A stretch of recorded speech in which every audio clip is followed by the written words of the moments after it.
Assalamualaikum warahmatullahi wabarakatuh. Perkenalkan, nama saya Silma. Di sini saya akan menjelaskan tentang tujuan asuransi, polis, dan asuransi mengikuti kepentingan. Baik, langsung saja kita masuk ke pembahasan pertama, yakni poin A tentang pengertian asuransi syariah. Sebelum kita menuju tentang tujuan dari asuransi syariah tersebut, kita terlebih dahulu mengetahui apa itu asuransi syariah. Dalam bahasa Arab, asuransi dikenal dengan istilah at-ta'min, penanggung disebut mu'amin, tertanggung disebut mu'aman lahu atau musta'min. At-ta'min diambil dari kata amanah yang artinya memberi perlindungan, ketenangan, rasa aman, dan bebas dari rasa takut. Seperti yang disebut dalam Quran Surah Quraisy ayat 4, pengertian dari at-ta'min adalah seseorang membayar atau menyerahkan uang cicilan agar ia atau ahli warisnya mendapatkan sejumlah uang sebagaimana yang telah disepakati, atau untuk mendapatkan ganti terhadap hartanya yang hilang. Ahli fikih kontemporer Wahbah Az-Zuhaili mendefinisikan asuransi berdasarkan pembagiannya. Ia membagi asuransi dalam dua bentuk, yaitu yang pertama at-ta'min, at-ta'uni atau asuransi tolong-menolong. Maksudnya, kesepakatan sejumlah orang untuk membayar sejumlah uang sebagai ganti rugi ketika salah seorang di antara mereka mendapat kemudaratan. Dan yang kedua, at-ta'min biqis sabit atau asuransi dengan pembagian tetap. Maksudnya, akad yang mewajibkan seseorang membayar sejumlah uang kepada pihak asuransi yang terdiri atas beberapa pemegang saham dengan perjanjian apabila peserta asuransi mendapat kecelakaan, maka ia akan diberi ganti rugi. Di sini ada beberapa pengertian asuransi syariah menurut hukum. Yang pertama, menurut Fatwa DSN MUI nomor 21/3/2002 tentang asuransi syariah. Jadi asuransi syariah itu adalah usaha saling melindungi dan tolong-menolong di antara sejumlah orang atau pihak melalui investasi dalam bentuk aset dan atau tabaruk yang memberikan pola pengembalian untuk menghadapi resiko tertentu melalui akad perikatan yang sesuai dengan syariah. Dan yang kedua, terdapat di dalam Undang-Undang Nomor 40 Tahun 2014 tentang perasuransian menyatakan bahwa asuransi syariah adalah kumpulan perjanjian yang terdiri atas perjanjian antara perusahaan asuransi syariah umum dan pemegang polis dan perjanjian di antara para pemegang polis dalam rangka pengelolaan kontribusi berdasarkan prinsip syariah guna saling menolong dan melindungi. Di Indonesia sendiri, asuransi syariah ini disebut dengan takaful, di mana arti takaful ini berarti menjamin atau saling menanggung, yang berasal dari kata takafala atau yakatafalu. Baiklah, di sini ada poin B tentang tujuan asuransi syariah. Terdapat beberapa tujuan dari asuransi syariah. Yang pertama, pengalihan risiko. Jadi tujuan utama dari asuransi syariah ini tentu saja pengalihan risiko. Seorang tertanggung dia menyadari bahwa ada ancaman bahaya terhadap harta atau benda yang dia milikinya. Maka dari hal ini dia bertanggung mengadakan asuransi dengan waktu dan tujuan yang sudah ditetapkan. Jadi dia menggunakan asuransi ini untuk melindungi harta atau jiwanya. Jadi sewaktu-waktu jika terjadi risiko terhadap harta atau bendanya, dia bisa mengklaim pada pihak asuransi. Dan yang kedua, meringankan risiko yang dihadapi oleh nasabah atau para tertanggung. Jadi di sini para penanggung atau pihak asuransi ini dia mengambil alih risiko yang ada pada si tertanggung tersebut. Dan yang ketiga, menciptakan rasa tentram dan aman di kalangan nasabahnya. Jadi si pihak asuransi ini dia lebih berani dalam meningkatkan usahanya lebih besar karena dia dapat menciptakan rasa tentram dan aman kepada para pihak tertanggungnya. Yang keempat, mengumpulkan dana melalui premi yang terkumpul sedikit demi sedikit dari para nasabahnya. Jadi dana yang sudah dikumpulkan ini nanti dapat digunakan untuk membiayai pembangunan bangsa dan negara dan untuk si tertanggung juga atau peserta asuransi. Dan yang terakhir, meningkatkan kesejahteraan dan perjuangan umat. Dan ini sangat penting ya, karena tujuannya itu memang untuk mensejahterakan masyarakat. Misalnya yakni dengan mengemban misi akidah, misi ibadah, misi iqtisadiyah atau ekonomi, dan misi keumatan. Dan selanjutnya poin C tentang polis asuransi. Pengertian polis. Banyak orang yang beranggapan bahwa polis itu sama dengan jumlah dana yang akan dibayarkan ke perusahaan asuransi setiap bulannya atau premi. Hal ini tentu saja sangat tidak tepat karena terdapat perbedaan arti yang sangat jauh antara premi asuransi dan polis asuransi.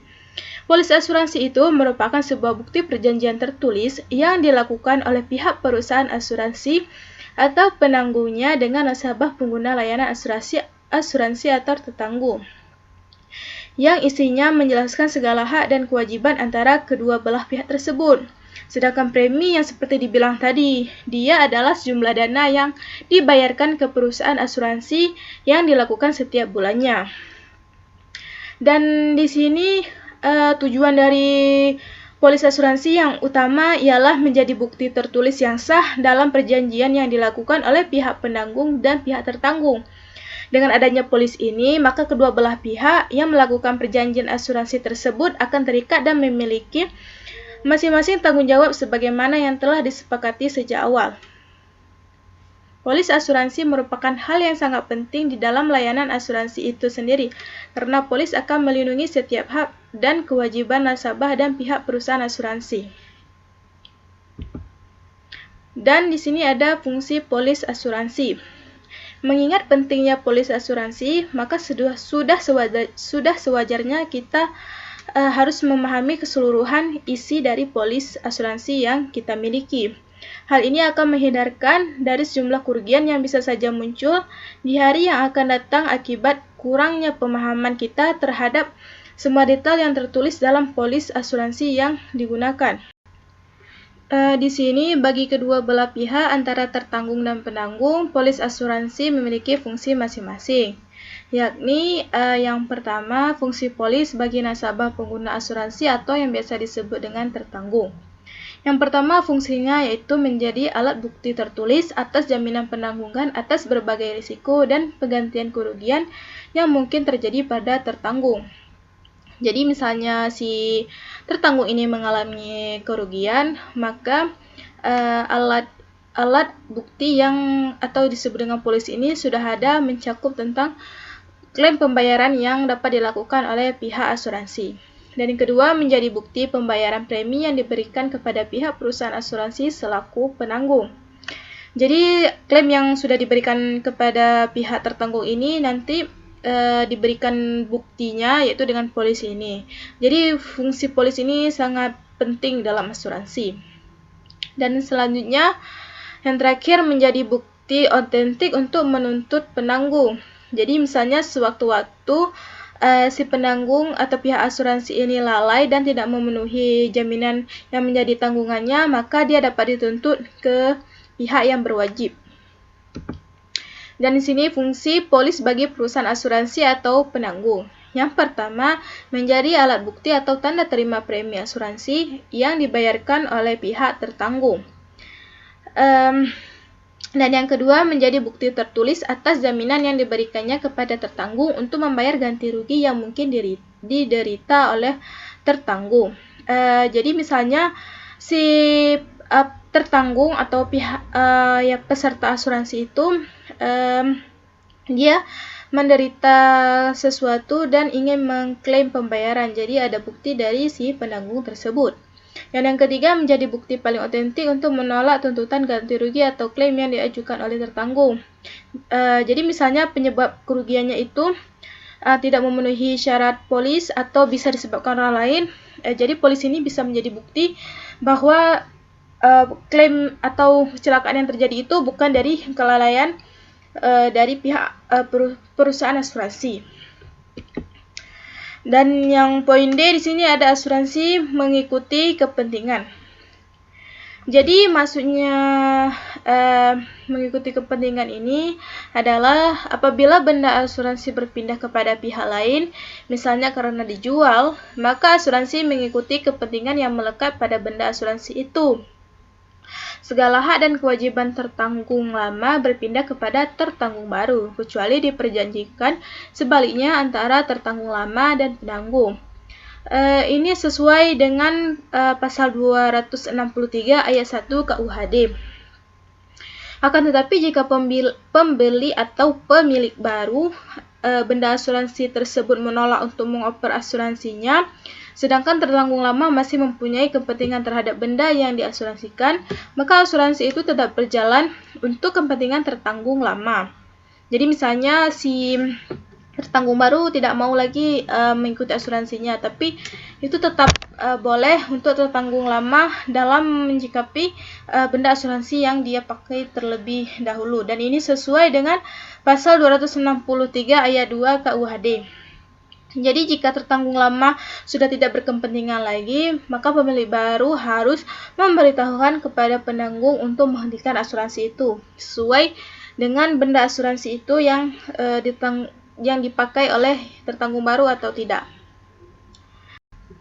Selanjutnya, saat kepentingan itu harus ada berdasarkan hal-hal berikut, yaitu yang pertama, ketentuan KUHD. Seperti yang telah diuraikan sebelumnya, dalam setiap asuransi harus ada kepentingan atas benda yang diasuransikan.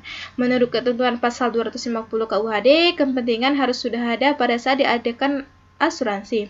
Ini berarti apabila pada saat membuat perjanjian asuransi tertanggung tidak mempunyai kepentingan, kemudian terjadi peristiwa yang menimbulkan kerugian, maka penanggung atau pihak asuransi berkewajiban membayar klaim ganti rugi.